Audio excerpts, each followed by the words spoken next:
What's up? What's up? What's up? Welcome in, everybody. I am Craig. Logan has better things to do tonight. He is watching the Oscars. This game, while it is nice to get a win, didn't mean a whole lot. So you're stuck with me tonight. It's been a while since I've done one of these solo, so bear with me. Get in the chat. Help me out. Help me have something to talk about. Have some conversations with me here. While you're there, like and subscribe. If you're watching on YouTube. 2 clicks. That's all we need. Like, subscribe. If you want to, hit the bell next to the subscribe so you'll get notified every time our post-game shows go live.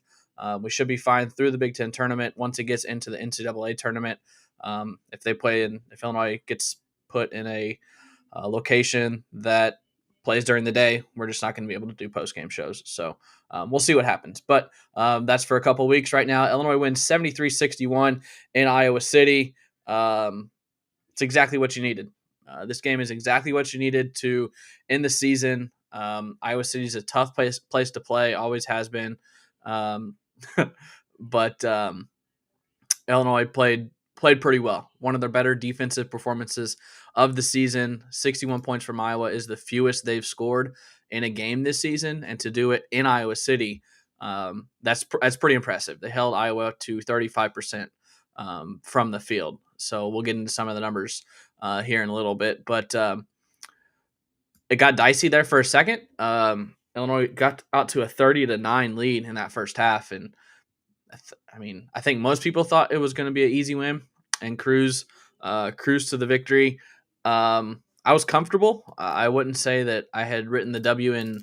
I wouldn't say I'd sharpied, to take a phrase from Seth Davis that you're gonna start seeing from him in a couple weeks. I wouldn't say they were sharpie the W, but my fear was realized a little bit as Iowa cut it back down to 4. I think it was 51-47. I think is the closest they got, and then obviously Illinois goes on a 22 to 14 run to end the game. So good response once Iowa got some momentum. And it was Marcus Domask who really struggled to start the game, but it was his 6-point run that pushed Illinois over the edge and got it back to double digits, and Illinois holds on for the win. Illini led with Terrence Shannon, 25 points from him. He was 10 of 19 from the field, 3 of 8 from 3. How many? I don't know if he hit a 3 in the second half. He did. He was 1 of 4 from 3 in the second half, but 18 of his 25 came in the first half. So a good game from Terrence. I thought Quincy Guerrier really stepped up tonight. 14 points, 13 rebounds. He was huge. He was all over the glass tonight, and I know that that's been a sticking point, at least on this post-game show, that Quincy just wasn't giving the effort and wasn't cleaning up the glass recently like he was early in the season. So for him to get 13 boards was massive. Marcus Domask was the only other Illini in double figures with 11. He also had 4 rebounds and 3 assists. Good game from Dane Danger with 9 points and 5 boards. And then Coleman had 4 points. Nico Moretti had 3 points. Ty Rogers had 7 points. So there's all your scoring. Ty also had 8 rebounds. So a good game from Ty as well. Didn't go too deep on the bench. Moretti played 7 minutes. Goody played 10 minutes. And then Harmon and Dane played 15 each. But all 5 starters played 25 or more minutes tonight. So rotation kind of tightened up there. Iowa led by Peyton Stanford. Is that right? Yeah, Peyton. He's got a brother Price also on the team, but Peyton led the Hawkeyes tonight, 23 points, 19 of those in the second half from him. He really came alive in the second half. He shot 13 threes tonight, 12 of them in the second half. He was 5 of 7 from 3 just in the final 20 minutes. And then Josh Dix scored 13 points for them. No one else in double figures. Like I said, this is the fewest points they've scored in a game all season. So good defensive effort from the Illini tonight. I don't think all of it had to do with the Illini defense. I think Iowa was just missing some shots, but the defense did play very, very well. Illinois shot 44% from the field. I know I'm going through a lot of stats here, but I'm just trying to fill some time. 50 rebounds for the Illini tonight, 33 for Iowa, 40 defensive rebounds, 10 offensive rebounds for Illinois. Just cleaning up the glass, 38 points in the paint. So yeah, a pretty overall good effort from the Illini. They did have 12 turnovers, which you don't like to see. 8 of them in the first half, 4 in the second half. But but they were able to overcome. So yeah, good win for Illinois heading into the Big Ten tournament. We'll talk more about that as we get later in here. But let me go through the chat. And I'm sorry, this is probably going to be slow because I'm the only one here trying to read these and all of that. I see Michael was the first one. Hi, Michael. Thanks for joining. This is Bootzilla, though. We held a top 10 offense to 61 points on 35% shooting on senior night in a game they desperately needed. Yeah, that's something I didn't touch on, that this was everyone was saying this was a win and you're in for Iowa. So they had a lot to play for. Illinois didn't have a whole lot to play for. They're locked into the 2 seed. The only thing Illinois could really improve was if you win tonight and you potentially win the Big Ten tournament, you could get to the 3 seed line depending on what happens. So you check that first box off. But yeah, Iowa had a lot going for them tonight. If I was a betting man on the Illini, which I do not bet on Illinois, I bet on pretty much everything else, but I do not bet on Illinois. I would have put some, if I had to pick, I would have taken Iowa tonight. So I'm glad I didn't because they did have a lot to play for, and they just didn't come out to play. They were not great to start the game. Really not great to start the game. I will say hi, Don. I will say hi to you while Logan has his Oscars fun. Michael here. I think we felt it was a cruise too early. That's always the concern with this team, is no matter the stage of the game, if they get up too much, I feel like they let off the gas. Started to see some stagnant offense late in the first half into the second half, which this team just does. I'm still not sure if this team has a killer instinct. They did improve in the second half and they did pull away for the 12-point win, but I'm not sure if we've seen that killer instinct that we need to see heading into March. Jeff, defense looked pretty good. That is going to be key if they want to advance in the postseason. That's what we've been saying for 3 weeks now. As we've seen the KenPom defensive ratings just continue to fall and fall and fall. Defense wins in the postseason. So performance like this would help.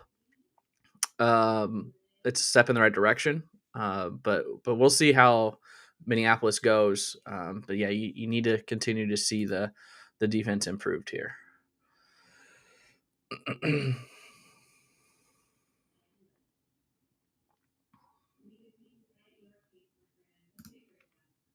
Bootzilla again. We scored 73 points on an off night offensively. Yeah. I don't know that I'd consider it an off night. 44.4% from the field. Definitely not the best night Illinois had, but I thought they started the game really strong. Marcus had an off night. He was 4 of 14, but how about that fadeaway from 20 feet as the shot clock expired? That might have been the turning point of the game right there. I know I've been harping on his fadeaway for a month now, but that's one of the most impressive shots I've seen. But I don't know that I consider it an off night.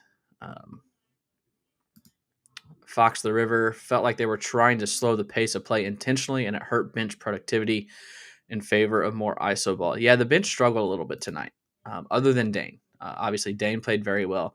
I didn't think Justin Harmon had a particularly good game. Luke Goody just, at this point, I don't know what he's providing you. He fights on the glass occasionally. Obviously, if he's open, he can hit some threes, but he's kind of just a body out there. Nico had that pretty pull-up jumper in the first half, but he also had a pretty bad turnover. It was his only turnover, but he provided some decent minutes. But yeah, the bench, not much contributing from the bench. 12 total points, 9 rebounds. But yeah, this was a starters game. 5 starters played the majority of the minutes and took some took the bulk of the play for the Illini tonight. Logan isn't here. I figured he might. He did say hi to his mom. Let's see what Michael says about Coach is saying. Coach said practice had been rough on the players the last few days. Yeah, I thought that when the game started. I was like, man, I feel like I haven't watched an Illinois game in ages. I know it's been 5 days. Tuesday was the Purdue game. But I was like, man, I feel like it's been forever. So I'm sure they had some tough practices because they had a lot of time between games. Um, so that doesn't surprise me. He had to get them fired up to finish the season. Yeah, I mean, this is exactly the kind of performance you want to see heading into the postseason. Um, you beat a team that had some motivation on their court, a team that some might consider your top rival right now. They're probably top three as far as Big Ten rivals: Iowa, Indiana, Northwestern. Um, could you throw Purdue in there? I guess Wisconsin. I would say Iowa's top three for sure. Rivals. So going into their place on their senior day, they're playing for their tournament lives. If you can't get up for this game, you were in the wrong sport. So good to see him come out like that. Michael also said Coach giving Ty and Danger praise. Yeah, I thought they were great. Throw Quincy in there. Throw Quincy in there as well. Um, he was really good tonight. Perkins' missed dunk was big. Yeah, I don't remember when that was. I know it was during their run. He had a really off night. He only had 2 points, 1 of 10 from the field, 4 rebounds, 4 assists. I think he killed us. I'm pretty sure he killed us in the game in Champaign. Let me look that up real quick. I know he's been a killer um, against us. Okay, maybe it wasn't. He had 18 points in the game at Champaign. Maybe it was the last year that he went off against us. Yeah, he had 32 in the game at Iowa City last year. 8 of 11 from the field, 15 of 16 from the free throw line. But he was much better. We were much better guarding him today, so that was nice. Blake checking in here. He's been a consistent viewer. I think this game shows how much Dane means to our team. Dane has to play more. Played pretty good D tonight too. He's really turned a corner. I know I have not been a fan of Dane for most of this season, but Justin Harmon has his moments, but I think Dane Danger is the best player on this bench right now. He's really improved. He's holding his own defensively, and he's so smooth offensively. When he knows what he wants to do, when he makes the move, he's so smooth. The spin moves quick. He can finish over both shoulders. Um, I agree that Dane is a key to this postseason success, and I think he's taken strides each of the last couple games. Fox the River, Brad has mentioned it took a while for Dane to mesh with the less big oriented scheme, and now he's clicking. Yeah, I mean the offensive scheme changed a little bit this year. There's a lot of 5 out.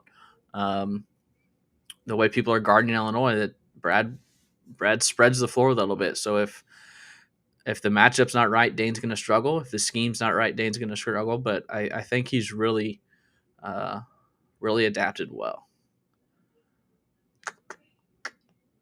Mark's asking for Logan. I don't think Logan's going to join. Let's see here. I will accept this award from Mark, though. Best leading man, Craig Choate. Best Damn Illini postgame show. I will proudly accept that. I don't know how to say your name. Oawi? Oawi? Oawi? Indiana, Northwestern, and Iowa top three for me in the Big Ten, and of course, Ms. Nas is out of conference rivals. I would agree with that. I would say Indiana, Iowa for sure. I might throw Wisconsin in there instead of Northwestern. I know Northwestern is much improved. Chris Collins has done a great job.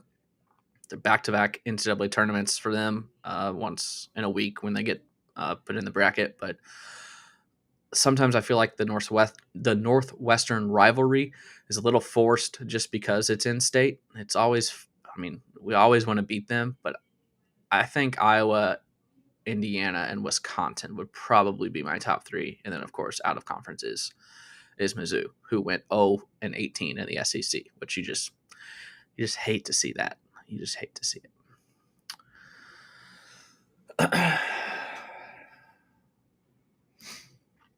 Michael, again, I think we did all the little stuff with toughness tonight. We need that attitude the rest of the season. I agree. I feel like the effort was there tonight from the jump. There was the lull where they made the run, but I never felt like this team um, was as disengaged as they get sometimes. So I will agree with that. Jay, Shannon's D was impressive. Pause. Looked like he made an emphasis on going after boards as well. I agree. Man, the chat's really popping off with some good points tonight. Shannon's taking pride on the defensive end. And when he wants to, I mean, that he had one block was called a foul, which it was. There was a lot of body, but the block on the dunk from behind, I mean, he's just, I don't know how you can't quantify it. He's just so athletic. So, I mean, not many players in college can make that play. Very, very impressive from him. Blake again. Underwood finally got the closing lineup right tonight as well. Shannon, Domask, Guerrier, Rogers, and Hawkins. I agree with that for now. In a closer game, though, I don't know that you can have Ty Rogers in there. If you need 5 guys that can score and get their own shot, Ty's a little bit of a question mark. But tonight I thought it was right. I thought Ty played well. He had a couple times where he broke down his defender, got some spins, and got to the basket. So tonight was the right choice. I think if Justin Harmon can figure it out and kind of get out of this funk, I would like to see Harmon instead of Rogers. But Ty is fine with me.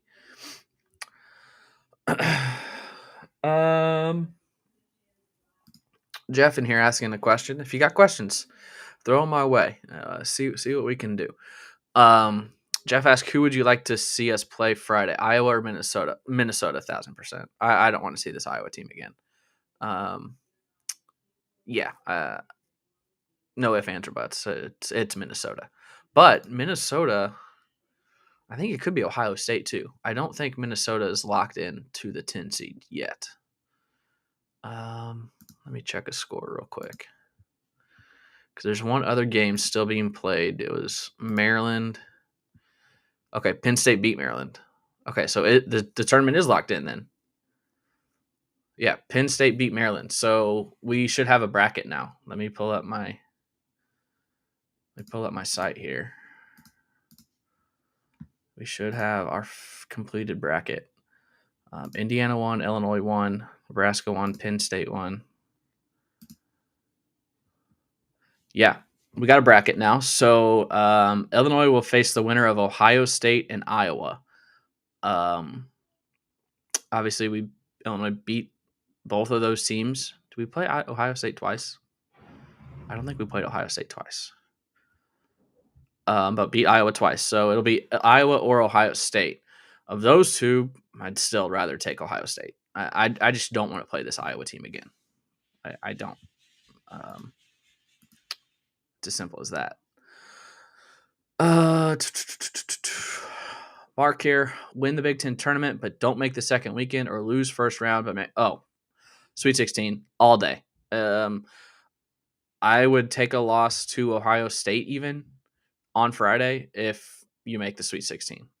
This season, I've been saying it for I think more than a month now. After Illinois kind of got locked into the double bye and all that stuff, this season's about the NCAA tournament. I mean, you got to make a Sweet 16, and I think this team's set up for it. As long as you don't fall outside of the 5 line, as long as Illinois can stay on the 3 or 4 line, I like the matchups. We talked about it a couple weeks ago on a post-game show. After the top 15, 16 teams, there's a bit of a gap. I don't like the 5 lines like Washington State, South Carolina, Clemson. I don't think those teams are better than Illinois, or I think Illinois can easily beat those teams. So it's all about March. I mean, that's the only answer to this question is I will trade a loss Friday night for a Sweet 16 every day of the week and yesterday. Jay getting in on the conversation about the end of the game lineup. I prefer Ty in the game as well. To me, he plays better D and always a threat for a rebound. They have 4 other good options to score. I would agree. I know Ty's great. I know we like Ty, but if it's a 2-point game, I mean Harmon can get in your grill too. He guards not as good as Ty, but he can guard. So if he gets out of this funk, I think it's either Ty or Justin Harmon. I'll be happy with either depending on the matchup. All right. It's been about 20 minutes, so that's about all I can talk myself. So unless you got something else, we'll go through. Let's see if the Big Ten has officially tweeted out the bracket yet. They should have. Yeah, bracket is set.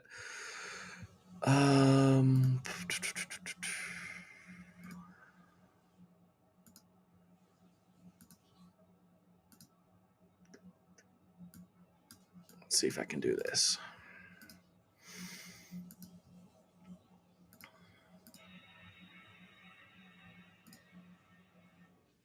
There we go. So there's the bracket. For those that can't really see it. Let's see if I can make that. Nope. I'm trying to make it full screen, and I don't know that I can. There we go. It's the best I can do. There's the bracket. Starts on Wednesday. Those games are on Peacock. For those of you that don't have Peacock, I'm sorry, you're going to miss the Wednesday games. But after that, it's all on TV. You got Illinois, 2 seed. That's always it's the goal, I think, in conferences. If you can't win the conference, get that double bye. And they did. So Friday night, Illinois plays 6:30 Eastern, 5:30 Central against the winner of Iowa and Ohio State. I don't see a lot that shocks me. Maryland is the 12, shocked me preseason. I thought they were a top 5-6 team in the conference. Michigan State as an 8 and still making the tournament is crazy to me. I don't even think they're on the bubble, to be honest. I think Michigan State's pretty safely in. Wisconsin was the conference leader halfway through, and they dropped to a 5. They don't even get a double bye. Indiana is a 6 after all the heat Indiana's taken. I don't think many people would have guessed that a couple of weeks ago. And then how about Northwestern and Nebraska? I mean, 2 teams that you notoriously see here in the Wednesday games getting some double buys. So, yeah, good seasons for them. I might eat crow here, but Nebraska does not scare me. Should Illinois win Friday, Nebraska doesn't really scare me on Saturday. I honestly think Indiana could beat Nebraska neutral court. So, how about Illinois, Indiana on Saturday to get to the Big Ten championship on Sunday? That would be quite fun. So yeah, there's the bracket. Let's see here. Stop share. There we go. And what we got to look forward to. So it's Friday night is the next game. We got another long break, get some rest for the guys, and see what we can do in Minneapolis. No, Michael, I'm not going to Minneapolis. Had it been in Chicago or Indy, potentially, but for some reason they chose to go to Minneapolis for this, and no, I will not be making the trip. Jeff with some comments here. Thank you. Thank you for watching. We legitimately don't have any reason to do this. We just like to talk about the games, and I think it helps our significant others as well, because after losses we can come on here and decompress and don't take it out on them, our emotions after a loss. So thank you all for tuning in. Again, like and subscribe. We're going to try and do these for I'm assuming we will do these for all the Big Ten tournament games. But like I said at the top of the show, NCAA tournament game times are just so hit or miss that it's unlikely. It's like a 50-50 shot. If we play in the afternoon, it's just not going to happen. I don't think we'll hop on and do a post-game show 4 hours after the game. So we'll see. We'll see what happens. Hopefully Illinois can get some evening games, especially if they go to Spokane, like a lot of bracketologists have them doing. It will likely be late, but it will be like super late. So even then, I don't know that we'll do post-game shows, but we'll try. We'll see what we can do. Yeah, so I think that's it. Again, Illinois wins 73-61. They finished the season 22-8, 14-6 in the Big Ten. I believe that is now 4 of the last 5 seasons. Illinois has won 13 or more Big Ten games. That is quite impressive. And since 2020, Illinois has the most wins in the Big Ten Conference with 69. Purdue was 68, one behind them. So we're in a good era of Illinois basketball. Let's enjoy it, and let's just hope we can get some. NCAA tournament success, because that's really all this team needs. So for all you asking, there's the fireworks, there's the lasers. And that's how we'll end it. We'll see you Friday night, 6:30 Eastern tip. So between 8:30 and 9 Eastern time, 7:30 and 8 Central time, we'll hop on here and break it all down for you. Hopefully it's an Illinois W. It'll be either Ohio State or Iowa. Thanks for watching. Like and subscribe.